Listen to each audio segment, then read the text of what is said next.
செங்கோட்டையன் சொல்றாரு பொங்கலுக்குள்ளார ஓபிஎஸ்சி டிடிவி வந்துருவாங்கங்கிறாரு. செங்கோட்டையனுக்கு நம்பிக்கை, அண்ணன் நம்பிக்கை நம்ம ஏன் கெடுக்கணும்? செங்கோட்டையனே விஜய்க்கு பிளஸ் தான். பிளாப் அடிச்சு சரத்குமார் மாதிரி சீரோ ஆகிறதுக்கு பதிலா எம்ஜிஆரையும் ஜெயலலிதாவையும் எடுத்து ஒரு மினிமம் கேரண்டிக்கு விஜய் போயிட்டார்.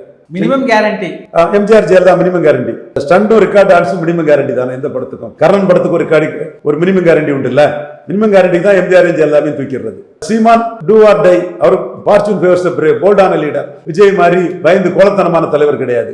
அதனால எம்ஜிஆர் ஊழல் பெருச்சாளி, சாராயவாரிகளை கள்ளி தந்தியாக்குனாரு.